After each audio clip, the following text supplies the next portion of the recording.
राजनीति में दो दूनी पांच कब हो जाएं ये कोई कह नहीं सकता।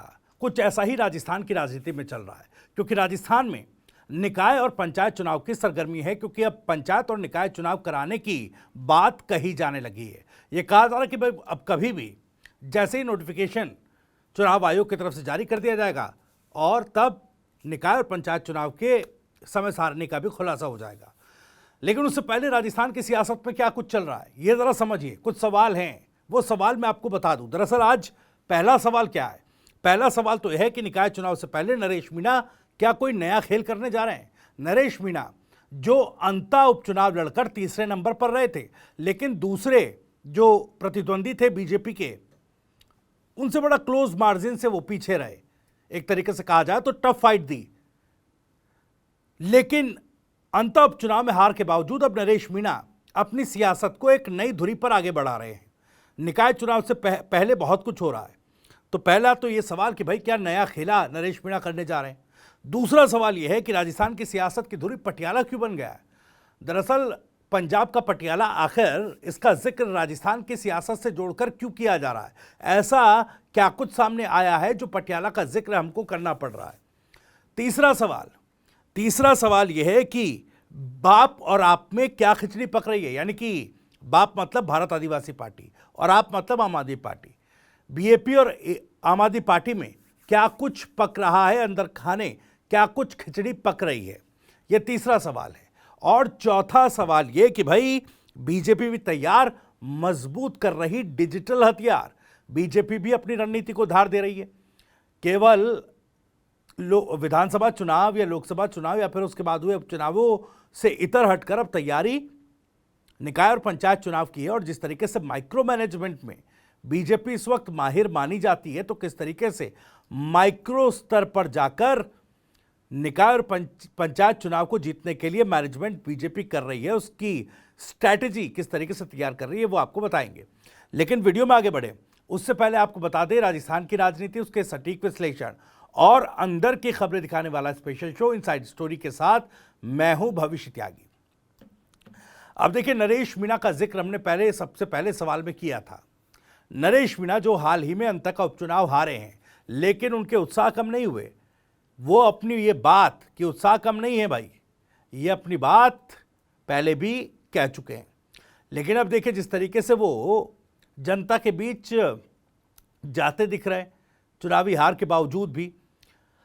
अब ऐसा क्या हुआ कि एक बार फिर नरेश मीणा के नाम की चर्चा होने लगी। दरअसल नरेश मीणा दिल्ली में प्रशांत किशोर से मिले, वही प्रशांत किशोर जिनको राजनीति का एक तरीके से रणनीतिकार कहा जाता है।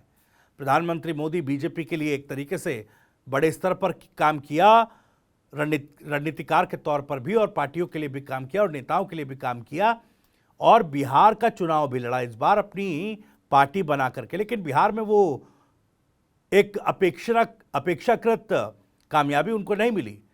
लेकिन बावजूद इसके प्रशांत किशोर का नाम जो है आज भारतीय राजनीति में अलग से लिखा जाता है।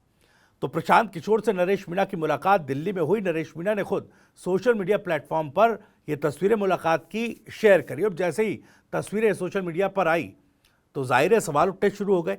राजनीति में एक तरीके से कहा जाए तो खलबली मचना शुरू हो गई।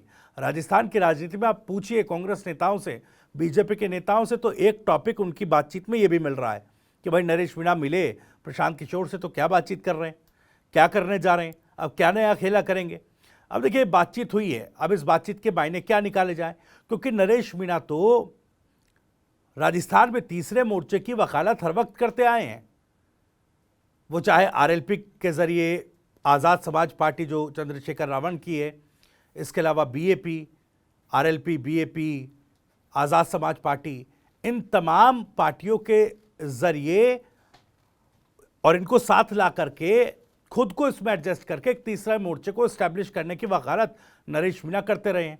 अब देखिए अंत उपचुनाव से पहले उनको आम आदमी पार्टी का भी खुला समर्थन मिला था, और अब प्रशांत किशोर के साथ ये जो एक तरीके से कहा जाए तो मुलाकात है, ये उसी ओर इशारा कर रही है। तो क्या प्रशांत किशोर और नरेश मीणा निकाय और पंचायत चुनावों से पहले साथ आकर के राजनीति में, राजस्थान की खास करके, कुछ नया गेम या कोई उलटफेर करने वाला है?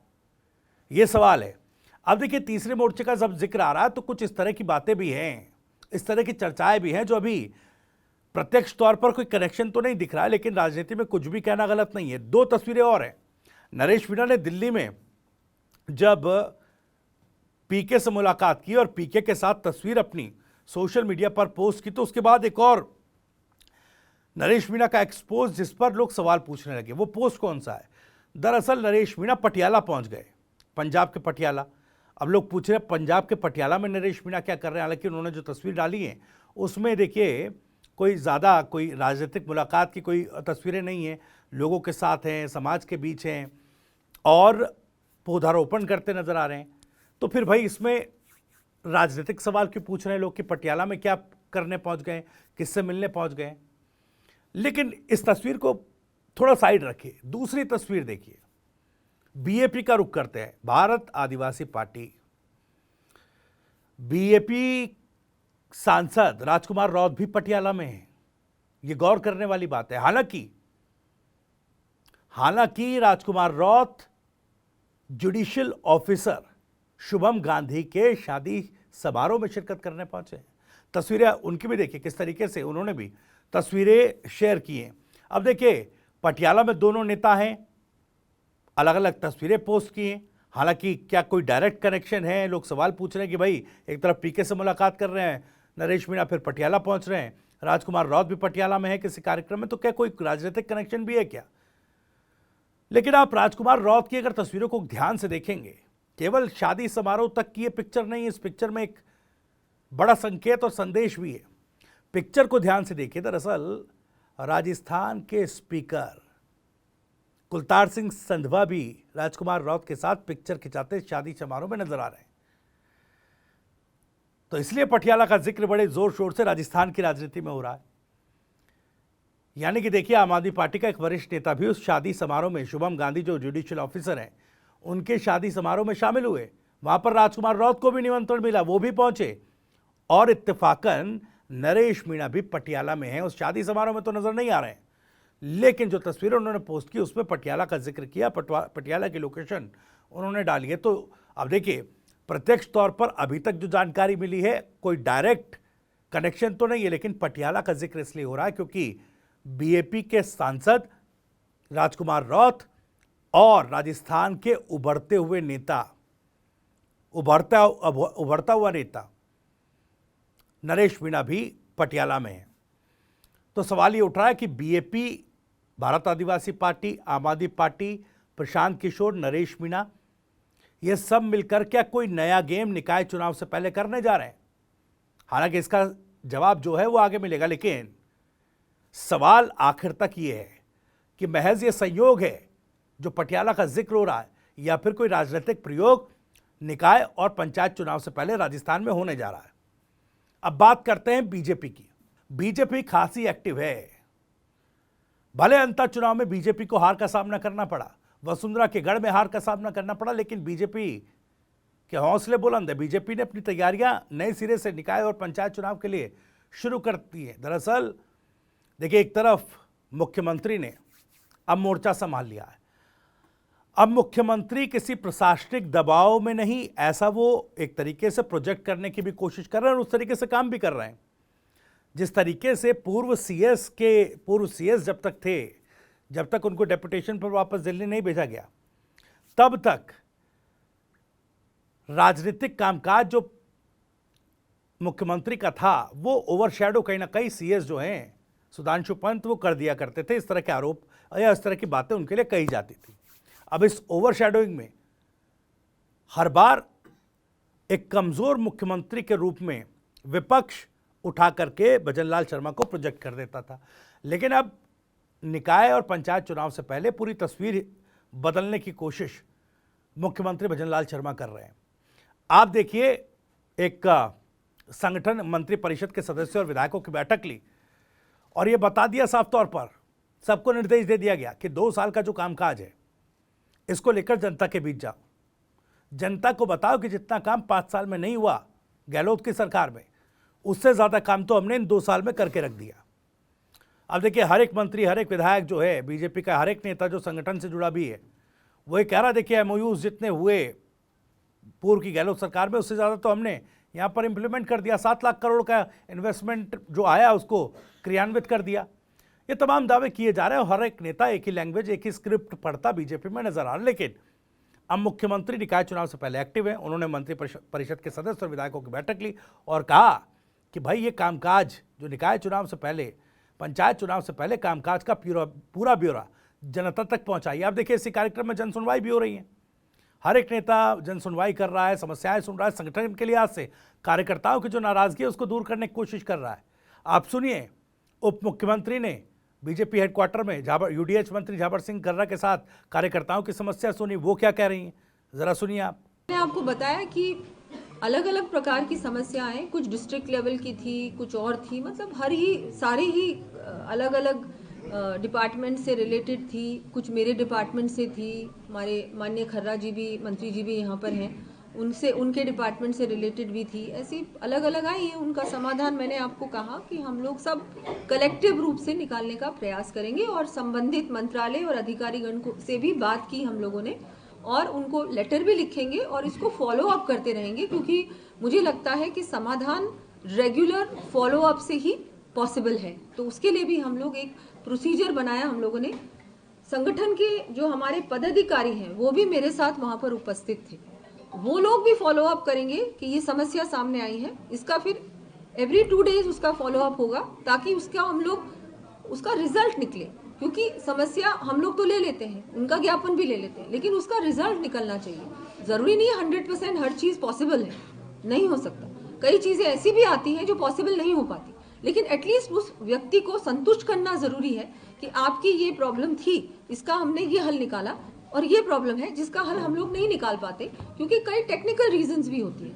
तो एज लॉन्ग एज आप उसको एड्रेस करें प्रॉब्लम को, वो जरूरी है। हालांकि देखिए, मुख्यमंत्री से साफ संकेत मिले हैं। मुख्यमंत्री को हो सकता है दिल्ली से संदेश मिले हों, निर्देश मिले हों, लेकिन मुख्यमंत्री से पूरे राजस्थान बीजेपी सरकार, इन तमाम जगहों पर यह पोर्ट्रे कर दिया गया कि भाई अब जाना है जनता के बीच, कार्यकर्ताओं की नाराजगी को सुलझाना है। अब एक सवाल और इस जनसुनवाई के बाद प्रेस कॉन्फ्रेंस में डिप्टी सीएम दिया कुमारी से पूछ लिया 2 साल को लेकर कि भाई इतनी भीड़ आ रही है, इतनी भीड़ का कारण क्या है? क्या 2 साल में सुनवाई नहीं हुई कार्यकर्ताओं की? वो नाराजगी इसलिए लोग कार्यकर्ता आकर अपनी बात कह रहे हैं? इस सवाल पर एक बार को तो बगले झांकने लग गई दिया कुमारी, लेकिन फिर क्या करे, जवाब तो देना है। जवाब तो देना है, तो बात पलटती नजर आई और फिर पूर्व के गहलोत सरकार पर चली गई। आरोप लगाने लगी कि भाई उनकी सरकार में तो एक जन सुनवाई नहीं हुई। इस तरह की बात कहकर को उस सवाल को टाल दिया। यानी ये स्पष्ट है कि कहीं ना कहीं वो आक्रोश, नाराजगी कार्यकर्ताओं में है और उसको अब निकाय चुनावों और पंचायत चुनावों से ठीक पहले दूर करने की पुरजोर कोशिश बीजेपी और बीजेपी सरकार कर रही है। वो सवाल भी सुनिए, देखिए किस तरीके से पत्रकार ने पूछा और कैसे उन्होंने बात को पलटा। नहीं, बिल्कुल नहीं। मैंने बताया ना आपको कि समाधान तो देखिए, आज कोई भी समस्या का समाधान निकाल देंगे आप, वही व्यक्ति हो सकता है वापस आ जाए कोई और समस्या लेके। तो ये तो एक ऑनगोइंग प्रोसेस है, लेकिन एटलीस्ट सुनवाई तो हो रही है ना। ये 2 साल की आप क्या बात कर रहे हैं? इससे 5 साल कांग्रेस राज था, उस समय तो बिल्कुल ही सुनवाई नहीं होती थी। किसी ने सुना ही नहीं था कि उनके कोई भी पदाधिकारी या मंत्री कार्यकर्ताओं की सुनवाई करें। हम लोग कार्यकर्ता की भी करते हैं, आज यहाँ पर कार्यकर्ता सुनवाई है, लेकिन हम लोग 2 दिन, कम से कम 2 दिन, और मुख्यमंत्री जी भी, हम लोग जन सुनवाई भी करते हैं। हमारे निवास स्थान पर हम लोग जन सुनवाई भी करते हैं। देखा आपने, एक तरफ संगठन के लिहाज से 2 साल के कामकाज को जनता तक पहुंचाने और कार्यकर्ताओं की नाराजगी को दूर करने की पूरी रूपरेखा बीजेपी ने तैयार कर दी। इसके साथ साथ मुख्यमंत्री ने एक और बैठक की और वो बैठक भी बहुत महत्वपूर्ण थी। वो बैठक थी डिजिटल वॉरियर्स के साथ, यानी कि बीजेपी के आईटी सेल, मीडिया प्रभारी और जो तमाम लोग हैं, आईटी सेल जो है, इनके साथ ये मीटिंग की गई। इनको कहा गया कि भाई देखिए, आपने बहुत अच्छा काम किया, जिस तरीके से प्रचंड बहुमत मिला 2023 में, वो आप ही लोग की मेहनत थी। मुख्यमंत्री ने कहा कि अब आपको निकाय चुनाव में माइक्रो मैनेजमेंट भी करना है। भाई आईटी सेल जिस तरीके से सोशल मीडिया के माध्यम से जा करके लोगों तक बात पहुंचानी है, इसके साथ विपक्ष के आरोपों का जवाब सोशल मीडिया के माध्यम से लोकल स्तर पर ही दे देना है। इस तरह के दिशा निर्देश दिए गए। तो ये फैसला हुआ, देखिए दोनों स्तर पर। मुख्यमंत्री ने संगठन के लिहाज से भी, सांगठनिक लिहाज से भी एक बैठक लेकर के तमाम कड़ी कांटे कसने की कोशिश की। दूसरी तरफ आगे की रणनीति कैसे बीजेपी डिजिटल माध्यम से माइक्रो मैनेजमेंट इस बार करने जा रही है, क्योंकि देखिए खास बात यह है कि बीजेपी की जो बैठक, ये डिजिटल वॉरियर्स की जो बैठक मुख्यमंत्री ने ली है, इसमें साफ संकेत दे दिया गया पंचायत स्तर पर जाकर के पूरा एक यूनिट बनाई जाएगी ताकि लोकल स्तर पर कोई मुद्दा उठे, विपक्ष कोई मुद्दा उठाए, उसका जवाब डिजिटल माध्यम से वहीं के वहीं दे दिया जाए। तो हर एक मोर्चे पर हर कड़ी कांटे को कसने की कोशिश मुख्यमंत्री कर रहे हैं। उन्होंने साफ इस बैठक में कहा कि भाई ये कोई संवाद का कोई ऐसा वो नहीं है कि आपने पोस्ट कर दिया, ये कर दिया, वो कर दिया। अब जो डिजिटल प्लेटफॉर्म्स हैं वो जनता से सीधा संवाद का एक हथियार बन गए। अब ये हथियार बीजेपी चुनाव, पंचायत चुनाव और निकाय चुनाव में भी इस्तेमाल करने जा रही है। अब इसका कितना असर, देखिए माइक्रो मैनेजमेंट माहिर बीजेपी है, अब इसका तोड़ कैसे कांग्रेस पार्टी निकल पाएगी, क्योंकि अभी तो वोट छोड़ गद्दी छोड़ इसी अभियान को लेकर दिल्ली में पूरी राजस्थान कांग्रेस भी व्यस्त रहेगी। तो पंचायत निकाय चुनाव पर फोकस कब करेगी, जब बीजेपी ने अभी से उसकी तैयारी, मुख्यमंत्री ने अभी से उसकी तैयारी और कड़ी कांटे कसने की जो पूरी कवायद है वो शुरू कर दी है। तो एक बड़ा क्वेश्चन कांग्रेस पार्टी पर भी है। खैर, इसी जानकारी के साथ इस वीडियो में इतना ही। इनसाइड स्टोरी पसंद आई हो तो वीडियो को लाइक करें, ज़्यादा से ज़्यादा शेयर करें। आप भी इन दोनों मामलों पर कुछ कहना चाहते हैं तो कमेंट बॉक्स आपके लिए खुला हुआ है। अपनी बात, सवाल और राय कमेंट बॉक्स के जरिए हम तक पहुंचा सकते हैं। राजस्थान से जुड़ी और भी तमाम खबरों को सबसे पहले जानने के लिए सब्सक्राइब जरूर कर लीजिए। TV9 राजस्थान। नमस्कार।